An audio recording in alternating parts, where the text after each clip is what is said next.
Welcome to Pyramid Times. Myself, Veena Suruvu, and we have with us a wonderful, amazing guest, Premlatha Rajkumar. Premlatha Rajkumar, she is a certified Reiki master, certified Ho'oponopono practitioner, and also certified magnified healing teacher. She is also a alchemical energy work teacher and guide. The knowledge from her practices, her life experiences, and intuition from her inner being have helped her in her extremely challenging situations.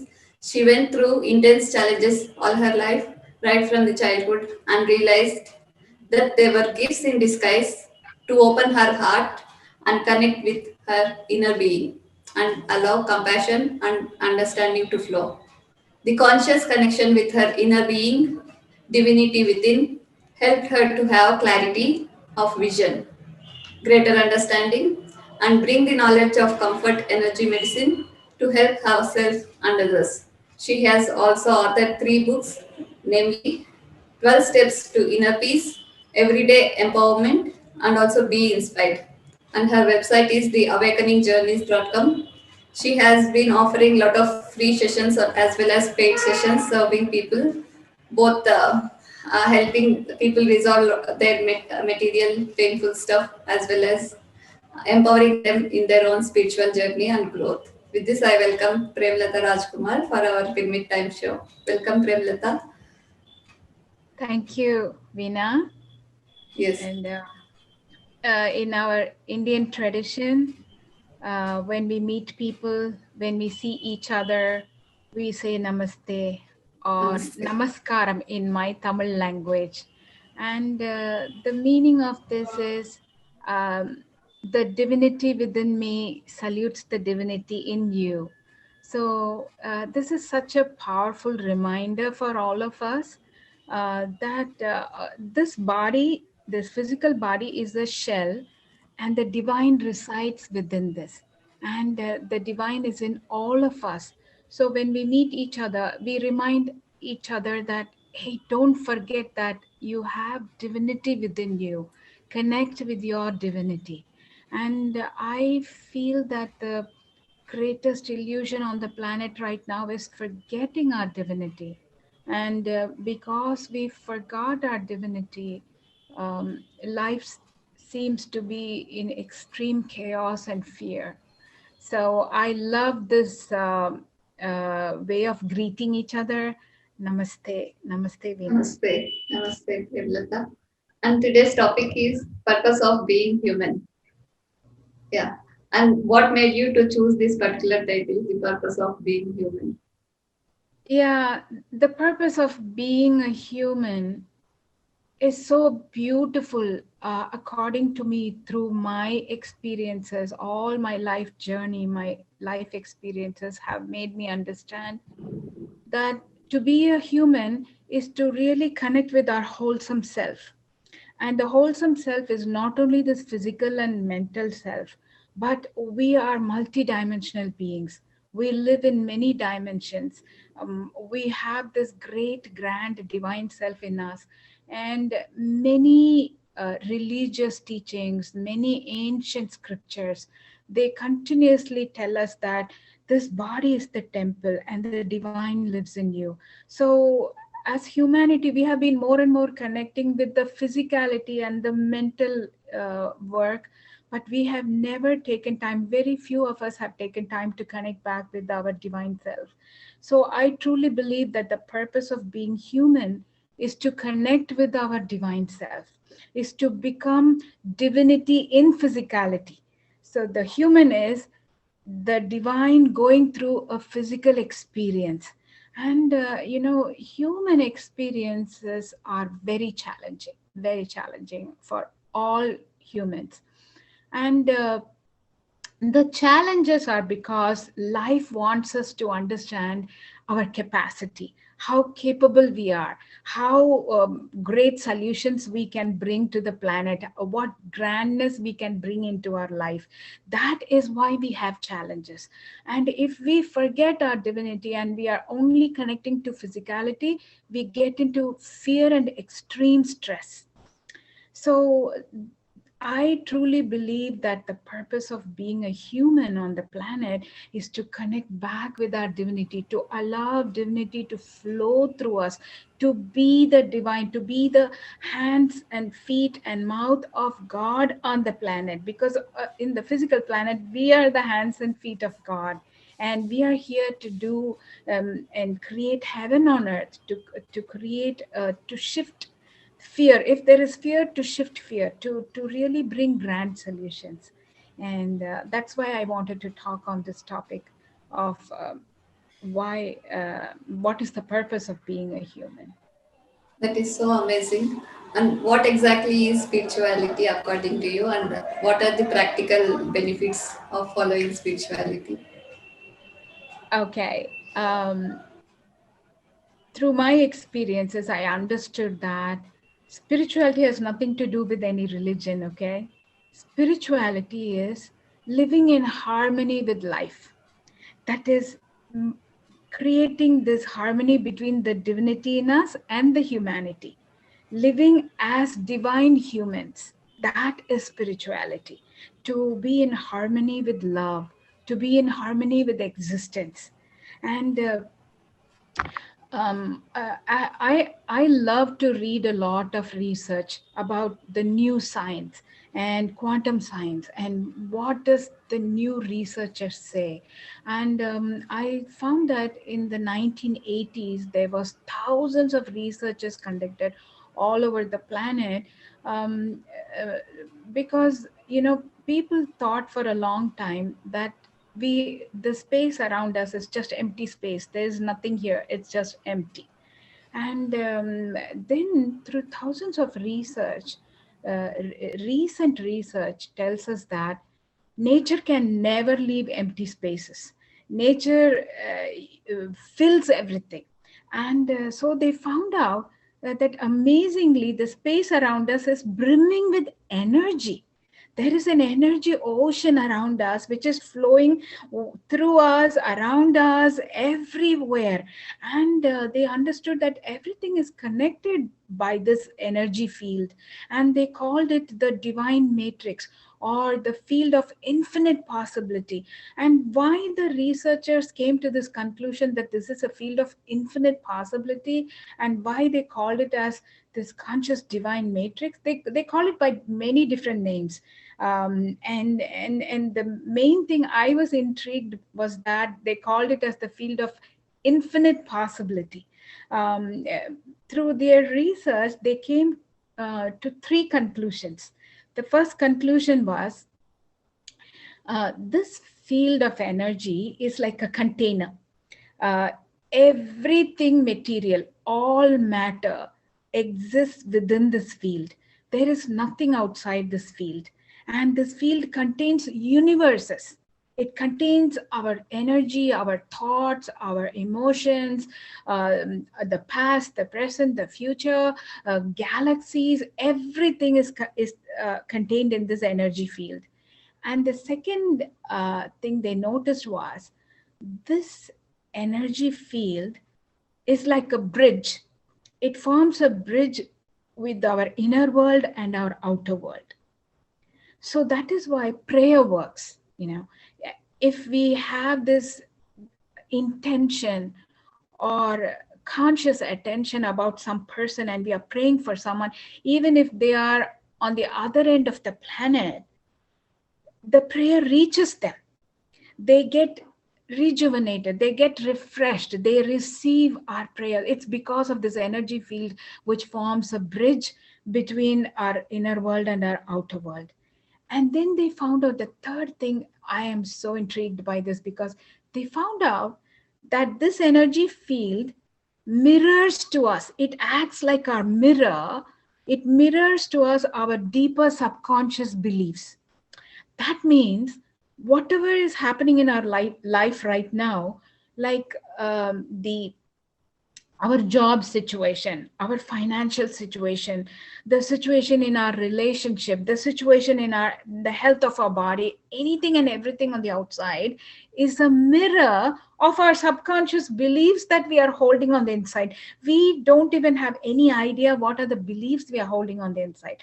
So this energy field, it's mirroring to us, hey, this is what the belief you're having on the inside. So what is it telling us? It is time for you to change the way you think. It's time for you to change the way you act. It's time for you to get into harmony with life, to flow with life, and to shift your reality. So, whatever chaos or fear or confusion you're seeing on the outside, it's like giving you a second chance to wake up and change it. Because when the scientists say that this energy field is mirroring, it's a mirror, I truly feel that the mirror is just a reflection, and it when you smile at the mirror, it smiles back at you. When you scowl at the mirror, you're angry with it, it shows you an angry face. So, to change the angry face in the mirror, you don't go to the mirror to change. You have to change yourself, your own angry face, and make it a smiling face. And so that is the basis, so how do you make it into a smiley face? You wake up, oh, it's an angry face. I wake up and I smile at it.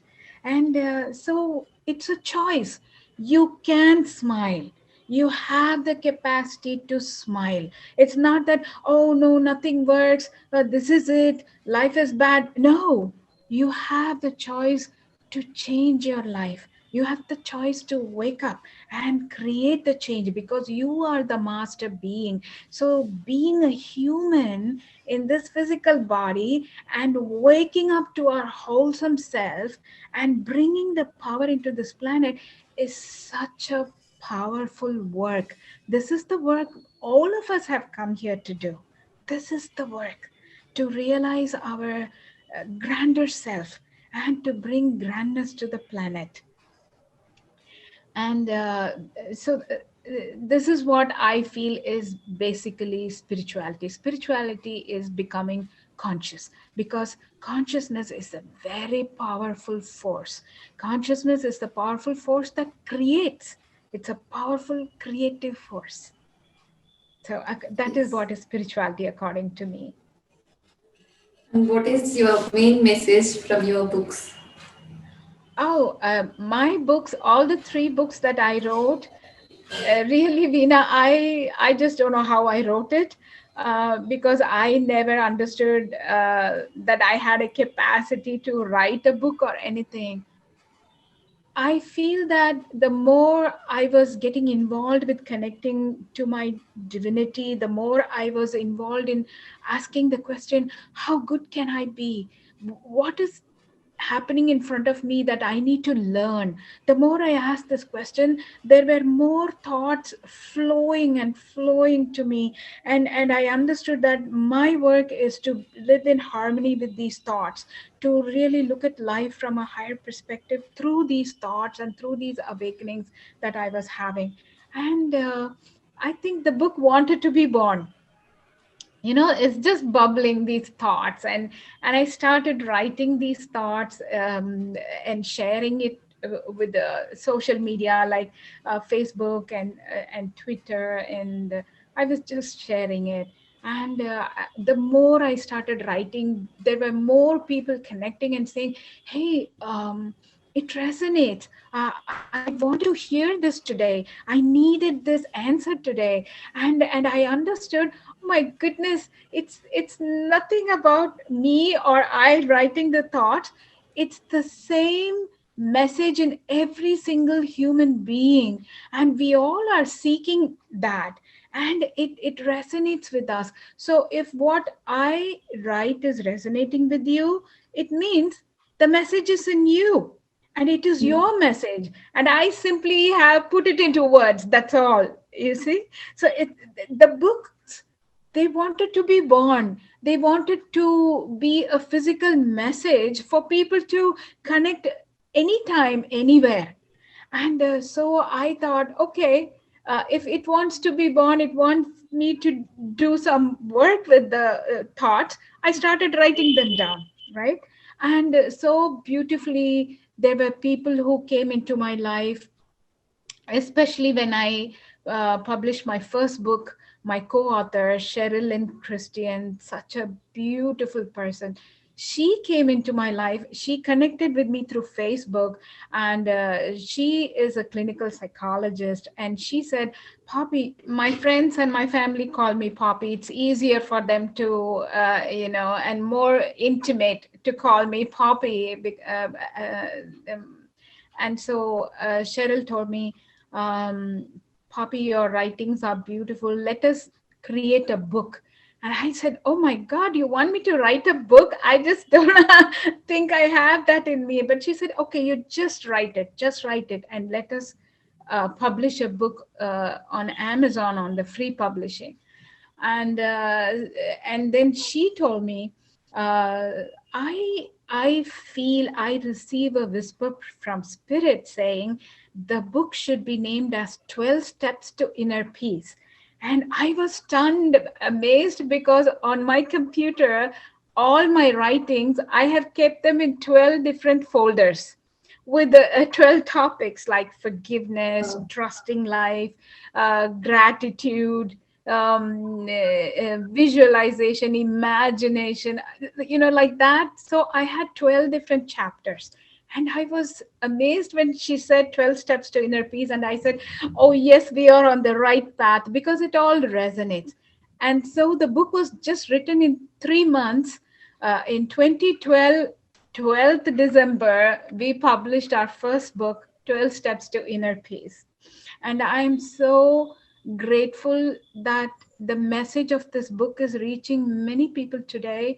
And one of the professors of the University of Northern Kentucky, Dr. Mark Vasisco, he happened to read the book, and he took the book as a textbook for his online course called Mindful Professionals.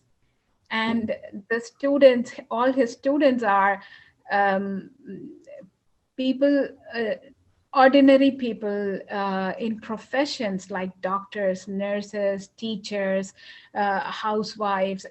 All these people are in that course. And when Professor Mark uh, wrote to me saying, Premlatha, we have chosen your book as the textbook for our online course, I was so amazed. I was so much in gratitude. Thank you that I made the choice to write the book. Thank you for using me as a channel to write it, using me as a tool to write it. If I had just got into fear and said, oh my goodness, I don't know much of my English is not my mother tongue, and how would I write it or present it? I had to listen to the universe. I had to open my heart, and the more I opened my heart, the more I became more than who I thought I was.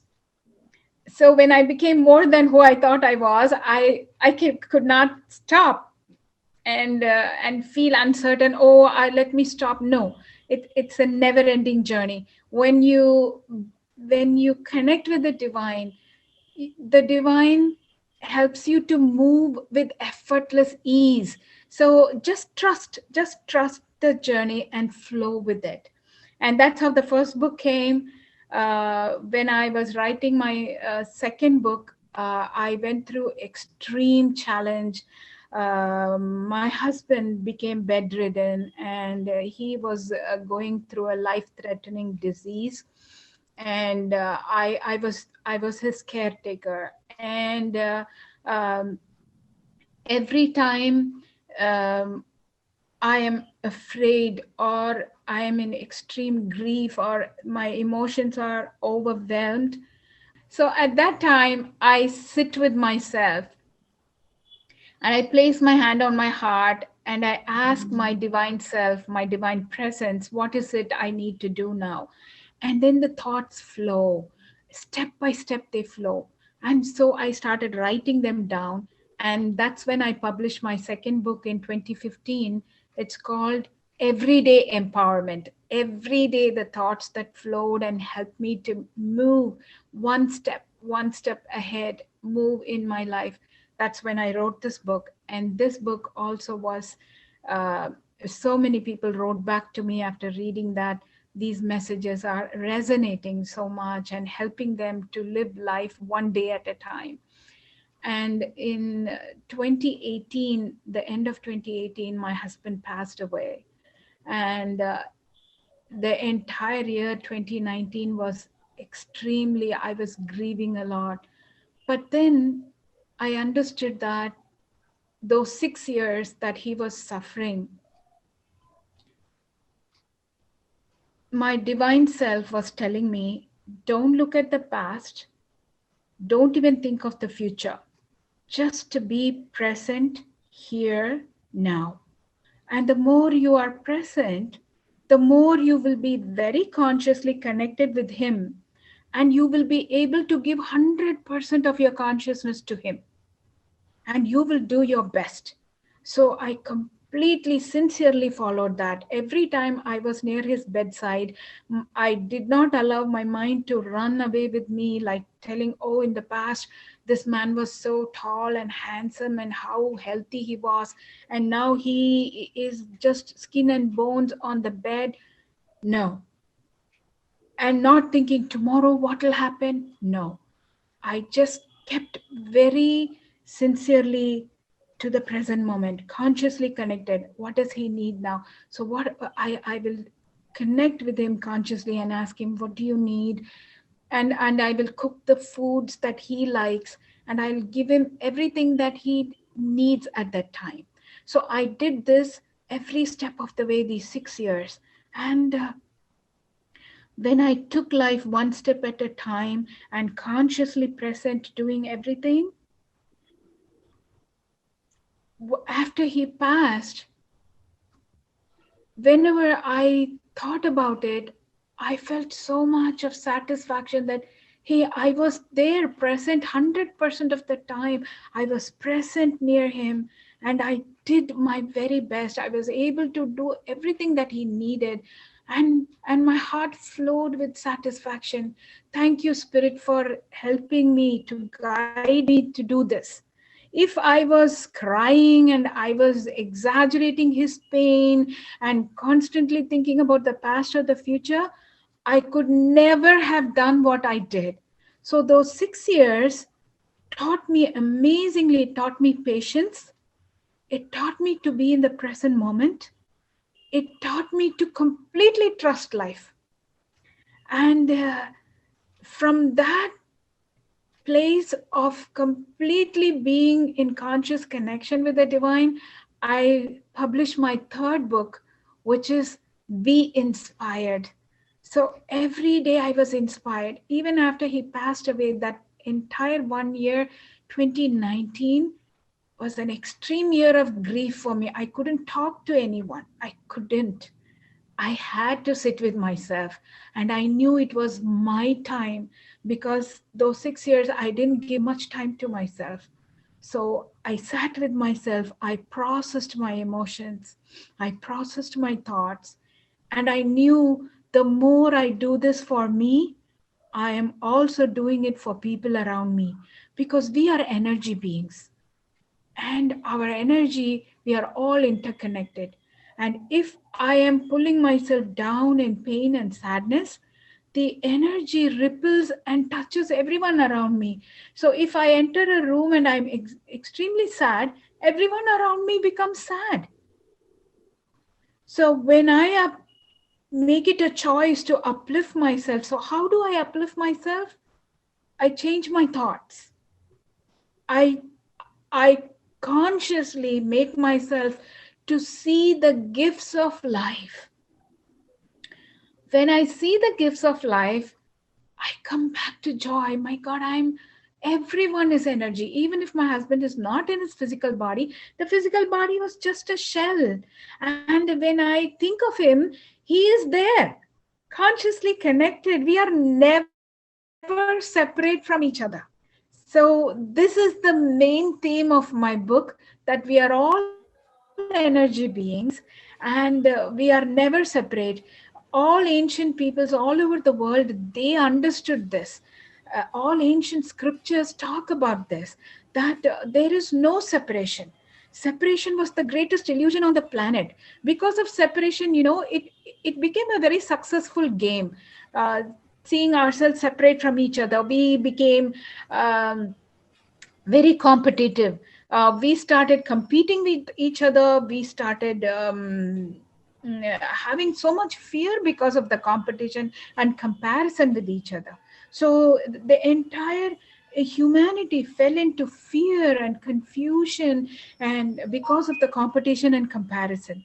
So it is very, very important that we understand that we are not separate from each other. And just as the scientists were talking about, that we are filled with this ocean of energy, and this energy field flows through us, within us, outside us, connecting every person. We are all a network. And what we choose for ourselves, we choose for everyone.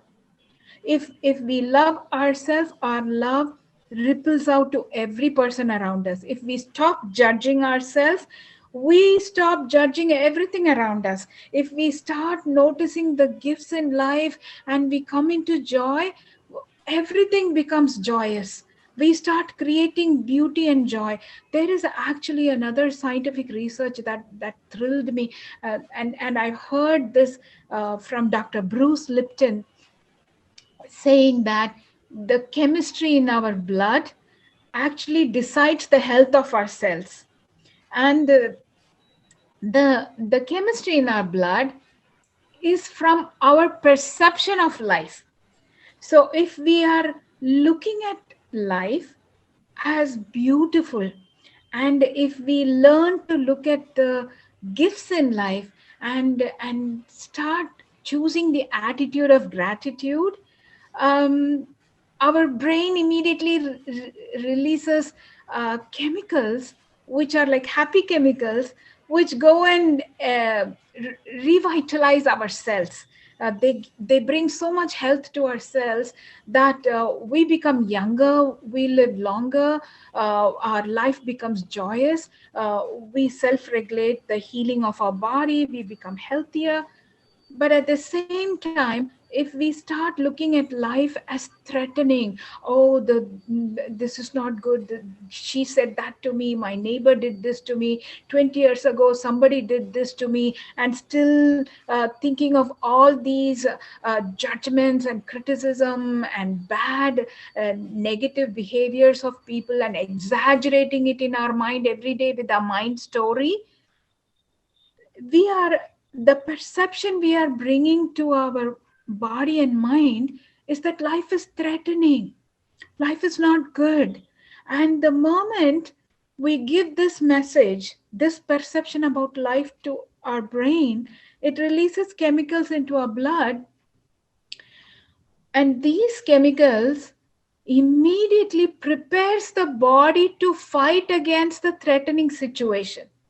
And when the body is in the fight mode, when the body is in the protection against the threat, the body will stop giving vitality and health to the cells.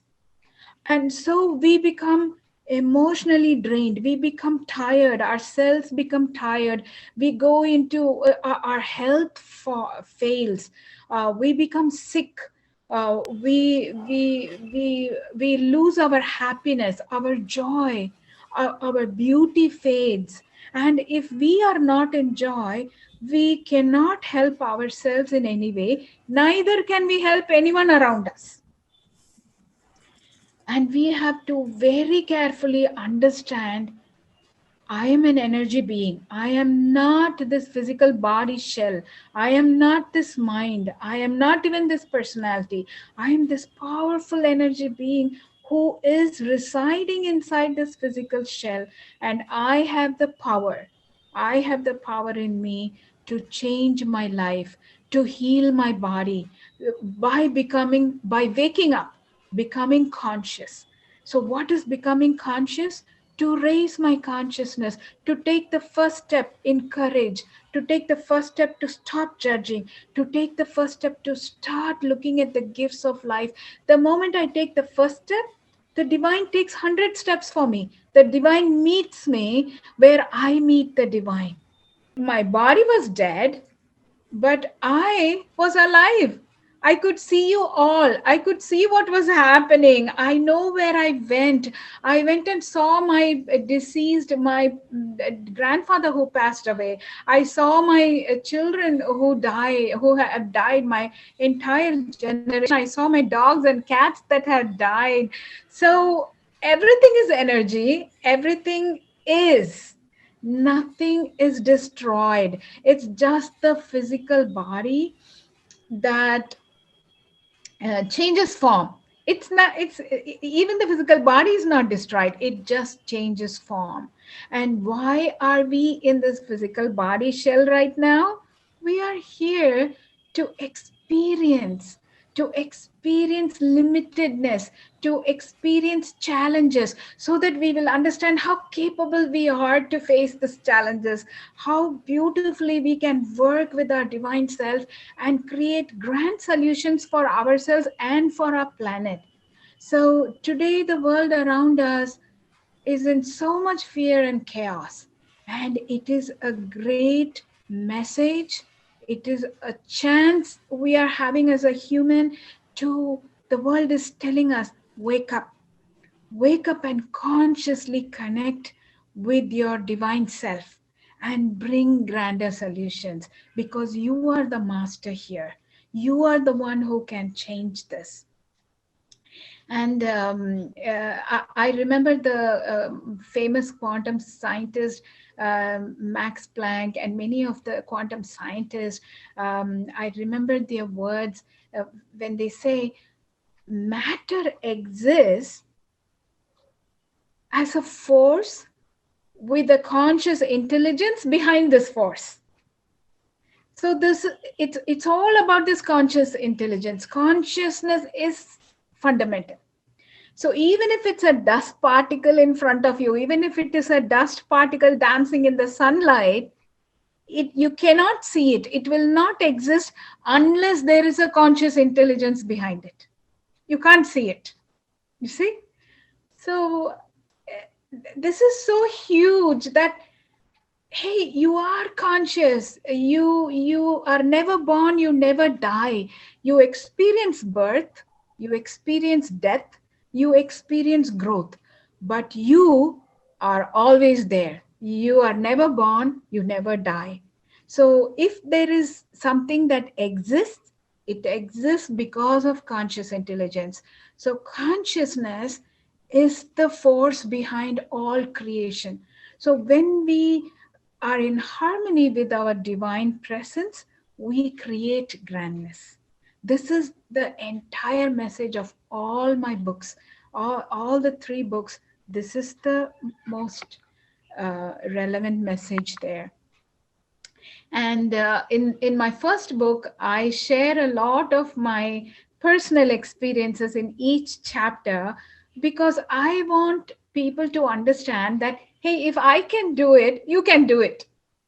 You see, it's not something, oh, this is so difficult consciousness. What is this? No, it's so simple.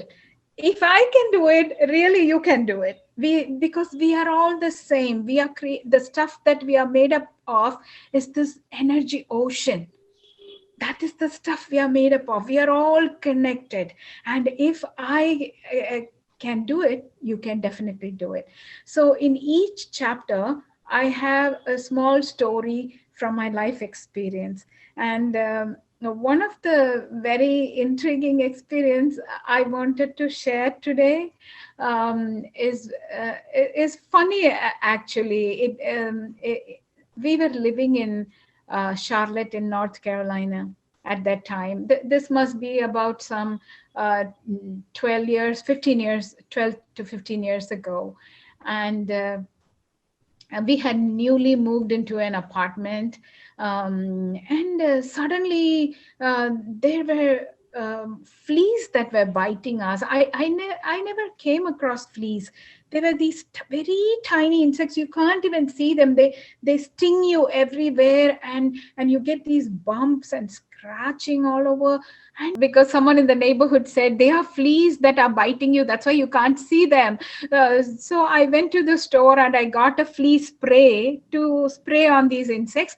And I was thinking it was like a, organic spray and all that. So I thought, let me spray and let them get out of my house. And so I sprayed the house, but no, they wouldn't go out of the house. They were stinging us. It was the more I sprayed, the more they got into the couch, they got into the bed sheets, the bedclothes, everywhere. I'm removing the bed sheets and I'm washing it every day so that they will go away. And then I was very upset. So I went to the apartment management and I told them, something is biting. I don't know if they are fleas, but they are continuously biting and we are not able to sleep at night. My children are crying. I'm not able to sleep. And they said, oh, it must be definitely fleas. We will send an exterminator to clear them out. And they will come and put some pesticide or something and it'll go away, and we'll do it for free because you don't have dogs or cats at home, because the fleas come from the animals, and maybe it's the neighbor who has dogs and cats, and maybe the fleas walked from their home into your home, and so we will do it. So I was so happy that day. And they said, for one day you don't come into your house, you close all your furnitures with cloth, and then we'll come and clean up the place. And so they did a very good job. And the first week after they did that, I was so happy because we were sleeping peacefully, no fleas anywhere.